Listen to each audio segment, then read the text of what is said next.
Hey everyone, welcome back to my channel, Everyday Backpacker. I'm Ghost Mule, and a couple days ago I put out over YouTube a request for ideas for video topics because frankly I sometimes suck at coming up with those.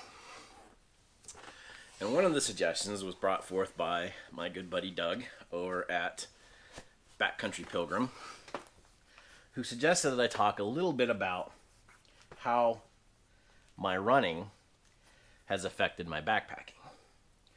Now, I know what you're thinking. By looking at me, I don't really look like somebody who's an avid runner, but the reality is I am. And so I thought, sure, it'd be a good idea to talk a little bit about how it's helped me. Now, don't worry, this isn't going to be a pro fitness video.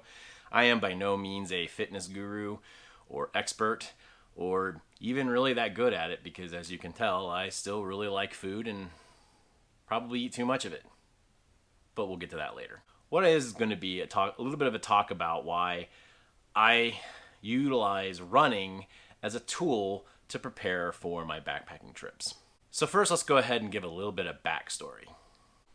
So a couple of years ago, right about the time I was starting this channel, I had just recently had a surgery to repair a hernia. This hernia had developed several years ago, right after quitting being a firefighter. And if you do take any advice from me, it's this.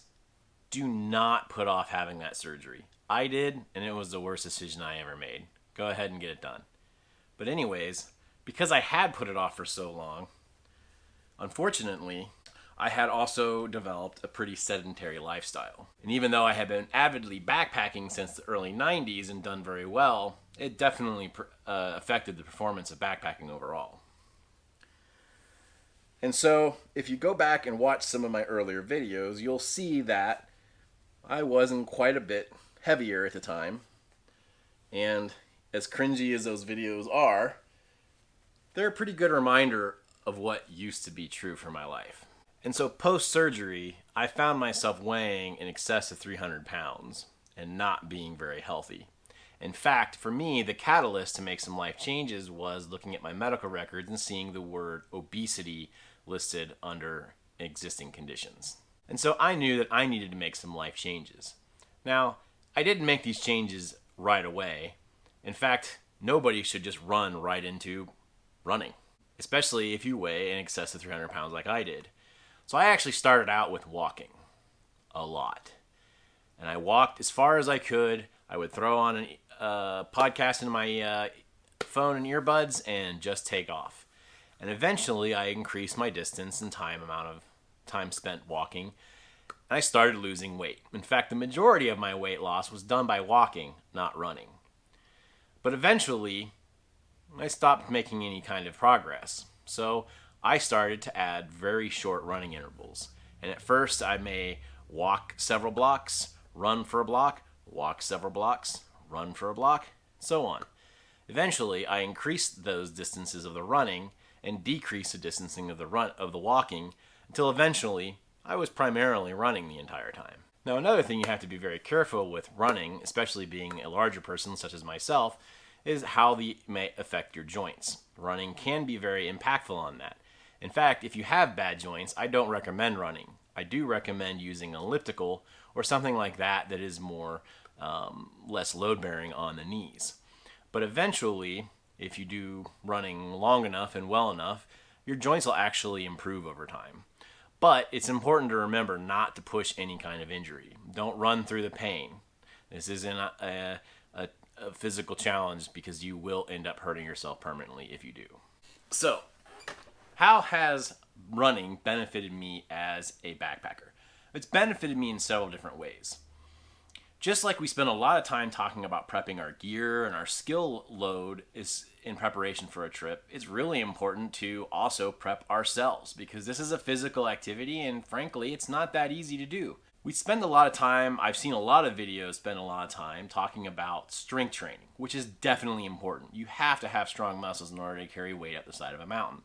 Things like weighted lunges, core workouts, all those kinds of things are very beneficial. But there's two muscles that are really important to backpacking that oftentimes get overlooked in the workout schedule, and that is your heart and your diaphragm.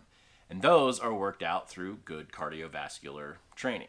The biggest things that I've noticed from running and my improvement is my overall enjoyment of backpacking has increased exponentially. Instead of struggling up the side of a mountain, I'm actually enjoying my time going up there because I'm not struggling as much. My body is able to transfer oxygen more rapidly, and this has helped not only in increasing my ability to climb, but also at high altitudes, my body struggles less to generate enough oxygen to continue to do the physical activities. And so just like strength training, cardiovascular training helps my heart muscle and my diaphragm to be more efficient at doing its job, which in this case is moving oxygenated blood through my body, which allows all the rest of my body to function at a pretty optimal rate. And so I have better blood flow, therefore I have a better opportunity to deal with altitude and the thinner air. The other really big benefit, as much as I don't talk about weight loss because I am far from being a example of an Adonis body, but the reality is I did lose over 60 pounds, almost 70 pounds. That's more than 2 full backpacks. Talk about lightening up your base weight. And lastly, I found that cardiovascular workouts definitely help my body to be able to do longer distances. So it's easier for me to do 10, 15, 20 miles a day. But also, it helps me in my recovery period. So that by the time I do make it into camp, my body doesn't take as long to regain its ability to function.